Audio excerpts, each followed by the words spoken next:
बिस्मिल्लाहिर्रहमानिर्रहीम। अस्सलाम वालेकुम। हेलो एवरीवन, उम्मीद करता हूँ आप सब खैरियत से होंगे। आज जो हमारा पोएम है that is Good Timber by Douglas malloc.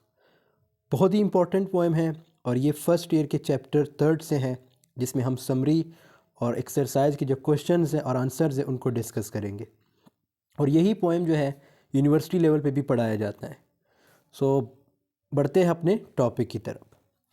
अगर इस पोम की समरी देखें तो Good Timber by Douglas Malloch compares people to trees facing storms. अब ये सबसे पहले यहाँ पे जो वर्ड है टिम्बर, एक्चुअली ये एक लकड़ी है और बहुत ही हार्ड लकड़ी, सख्त लकड़ी होती है। ठीक है, तो यहाँ पे इसको कंपेयर किया गया है किन लोगों के साथ, यानी लोगों के साथ और स्टॉर्म्स के साथ जो तूफ़ान वगैरह का सामना करते हैं। ठीक है, the pome says life is like a tree facing storms.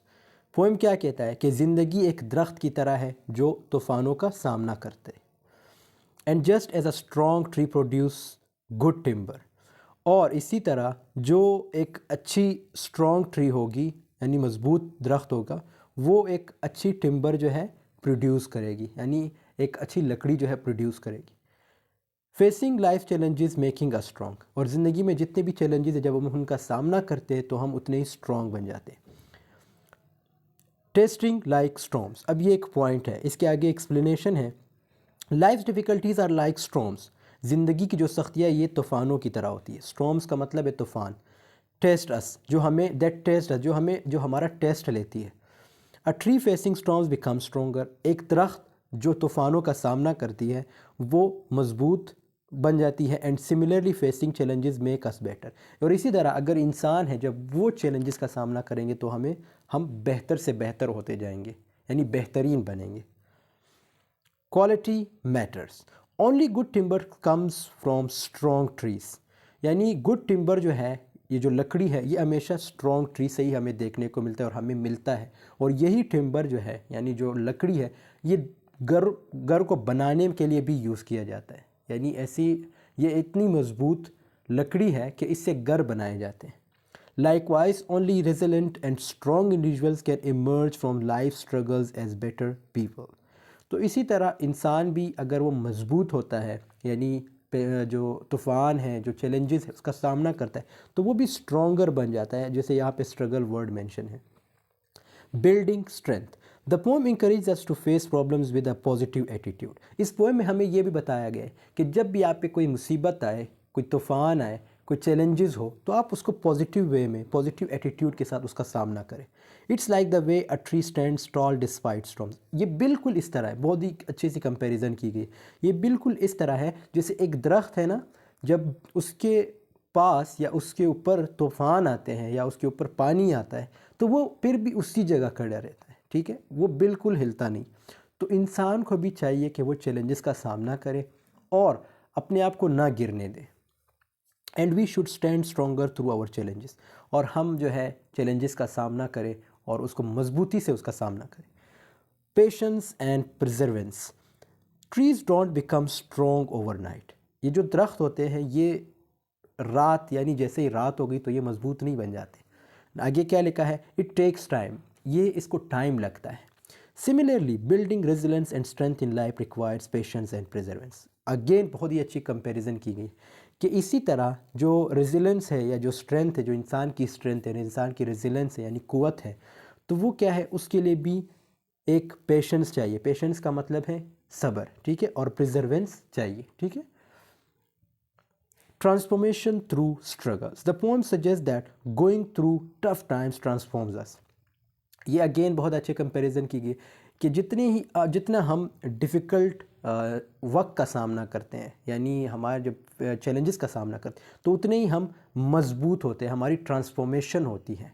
Transformation word आप लोगों ने सुना होगा, कहते हैं कि यार मैं पहले पतला था, फिर इस तरह मैंने ये किया, जिम वगैरह लगाई, तो ये मेरी ट्रांसफॉर्मेशन है। इसी तरह मेरा वेट ज़्यादा था, मैंने अपना वेट कम किया, तो ये मेरी ट्रांसफॉर्मेशन है। तो इसको ट्रांसफॉर्मेशन कहते हैं। Just as a tree grow stronger when facing storms, इसी तरह जैसे दरख्त जो है वो जब चीज़ों का सामना करता है तो वो स्ट्रोंगर बन जाता है। Optimism in challenges, instead of fearing challenges the poem teaches us to see them as opportunities for growth. इंसान को चाहिए, यहाँ पे अगेन बहुत इंपॉर्टेंट चीज़ बताई गई है कि इंसान को चाहिए कि कभी भी वो हालात जो है उससे घबराए ना, ठीक है। उसको अपॉर्चुनिटी की तरह, मतलब उसी चीज़ में, उस जो जो हालात को वो सामना कर रहा है उसमें उसकी ग्रोथ होती है। ग्रोथ से मुराद यहाँ पे ये है, यानी वो और स्ट्रोंगर बन जाता है। Like a tree turning storms into strength, जैसे एक दरख्त है जब वो तूफ़ान का सामना करता है तो वो भी स्ट्रॉन्ग बन जाता है। इसीलिए उसका उसके जो लाइक लकड़ी होती है, यानी जो शाख होते हैं, उससे क्या बनाए, उससे वो मुकम्मल घर बनाए जाते हैं। मतलब उसके शाख, उसके जो पूरी लकड़ी होती है वो इतनी मजबूत होती है। We can turn difficulties into personal development. इसी तरह हमारी जो पर्सनल डेवलपमेंट है उसमें भी हम डिफ़िकल्टीज़ का सामना करते हैं। In essence, Good Timber inspires us to face life storms with resilience and a positive mindset. इसका मतलब ये है कि जो पोएम है ये हमें ये बताता है कि आप जो है पॉजिटिव माइंडसेट के साथ किसी भी चीज़ का सामना करें। Knowing that overcoming challenges shapes us into stronger individuals.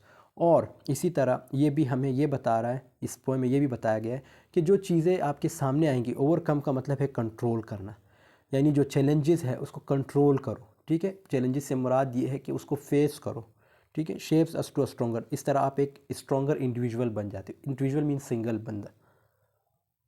अब ये तो होगी इसकी समरी। आई होप आपको पोएम की समझ आ गई होगी कि पोएम में है क्या।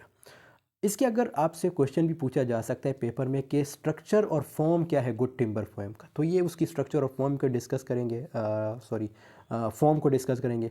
Good Timber by Douglas Malloch is a 4 stanza poem. अच्छा, ये 4 स्टैंजा, ये आपसे एमसीक्यू में भी पूछा जा सकता है कि गुड टिम्बर कितने स्टैंजा का पोएम है, तो आपने लिखना है 4। That is separated into sets of 6 lines और सेक्सटेट्स। अब स्टेंजा तो 4 है लेकिन हर स्टेंजा में 6-6 लाइन्स हैं। ये भी आपसे एमसीक्यूज़ में पूछा जा सकता है। It is one of Malloch's most well known pieces and follow a consistent and structured rhyme scheme. और इसकी एक प्रॉपर राइम स्कीम है। राइम स्कीम आगे लिखी है, जैसे the lines come from to a pattern of A AA BBC। इसके जो लाइन्स मैंने बताया ना, 6 लाइन्स है, मतलब एक स्टेंजा में 6 लाइन है, और उन्हीं 6 लाइन्स की हर स्टेंजा में जो उन 6 लाइन्स की जो राइम स्कीम होगी वो क्या होगी, AA BBC। Alternating as the poet saw fit from stanza to stanza, the couplets give the poem a sing song. और ये जब आप इस पोएम को पढ़ेंगे आपको लगेगा मैं एक सॉन्ग जो है सुन रहा हूँ या गा रहा हूँ या पढ़ रहा हूँ, ठीक है। रिजेंबलिंग अ सॉन्ग लिरिक, मतलब सॉन्ग की तरह इसके लिरिक्स हैं। अब इसके क्वेश्चन आंसर देखते हैं। What is the significance of the title of the poem Good timber, यानी ये जो टाइटल है गुड टिम्बर, इसकी क्या सिग्निफिकेंस है, ये बहुत इंपॉर्टेंट क्वेश्चन है। The title of the poem Good Timber hold significance with respect to the message of the poem. इससे हमें एक मैसेज मिलता है, ठीक है। The poet has artfully compared good timber with good man, यानी जो एक अच्छी लकड़ी होती है उस पोइट ने क्या किया है, उसको एक आदमी के साथ, अच्छे आदमी के साथ कंपेयर किया है, मुआवजा किया गया है। He believes that it is not easy for both timber and man to become good without going through hard times. Again बहुत इंपॉर्टेंट पॉइंट बताया गया कि ये कभी भी नहीं हो सकता कि एक इंसान जो अच्छा बन जाता है या एक दरख्त जिससे हम फ़ायदे उठाते हैं, यानी कि मैंने बताया ना कि जिससे हम इवन घर बना लेते हैं, तो इसका मतलब ये है कि वो बहुत ही मुश्किल हालात से गुज़रा है, वो दरख्त भी या वो इंसान भी, तब भी वो उन्होंने हार्डशिप्स यानी जो हार्ड टाइम है उसको फेस किया होता है। It is a bare fact that the more they suffer, ये एक तल हकीकत है कि जितना वो बर्दाश्त करते हैं यानी सफ़र करते हैं, the more they become worth while, इसी तरह वो उतने ही कीमती बन जाते हैं, एंड बेनिफिशियल फॉर सोसाइटी, और सोसाइटी के लिए फ़ायदेमंद होते हैं वही लोग और वही दरख्त। What is Good timber, how does tree grow into good timber. अब ये सवाल है, आपसे ये भी पूछा कि गुड टिम्बर है कि भाई आप पोएम पढ़ रहे हैं तो गुड टिम्बर का मतलब क्या है, ये आगे इसका जवाब है कि good timber faces adversity and hard times with bravery, it is the one that encounters the force, ठीक है। तो इसमें ये बताया गया है कि गुड टिम्बर जो है ओबियसली एक दरख्त है, ठीक है, सॉरी एक लकड़ी है, और ये कब बनती है, जब ये डिफ़िकल्टीज़ का सामना करती है। Conditions through due to this it becomes vital good, और इसी तरह ये जो है अहम बन जाता है, अच्छा बन जाता है, और बेनिफिशियल लोगों के लिए भी। बेनिफिशियल से मुराद यहाँ पे ये कि लोग इससे इसी लकड़ी से जो है घर बना लेते हैं। A tree can only grow into good timber when it passes through the tough test. और एक ट्री तब गुड टिम्बर बन सकती है जब वो डिफरेंट चैलेंजेस का सामना कर, जैसे उस पर अगर सन भी पड़ता हो, धूप भी हो या सर्दी हो, ठीक है, गर्मी हो, जो भी हो, स्नो यानी बर्फ़बारी हो, बारिश हो, वेदर चेंज होता रहता है, तब भी वो उसी जगह खड़ी रहती है, वो दरख्त जो होता है। तो इससे क्या होता है, वो एक गुड टिम्बर बन जाता है। थर्ड क्वेश्चन है, what according to Douglas Malloch is the fate of those people who don't work hard in life. यानी पॉइंट के मुताबिक कि वो कौन से ऐसे लोग हैं जो लाइक ज़िंदगी में जो है मेहनत नहीं करते, यानी वो किस्मत को दोष देते हैं। According to Douglas Malloch, those people who don't work hard never excel in any field of life. इस पॉइंट का मानना है कि भाई जो मेहनत नहीं करते वो कभी भी ज़िंदगी में आगे नहीं जा सकते। They can not have a strong personality and can never develop their social moral and economic position. वो हमेशा वीक रहेंगे और कभी भी अपनी जो सोसाइटी में इज़्ज़त है वो मेंटेन नहीं कर सकेंगे, नहीं बना सकेंगे। उनके मॉरल्स जो है डाउन होते रहेंगे। वो अपनी इकोनॉमिक पोजीशन कभी भी स्ट्रॉन्ग नहीं करे, यानी उनके पास पैसा कभी भी नहीं आ सकता। Such people live and die without achieving anything significant in their. इसी तरह ये लोग जैसे थे उसी तरह मर जाते, यानी लाइफ में कोई पोटेंशियल वर्क नहीं करते।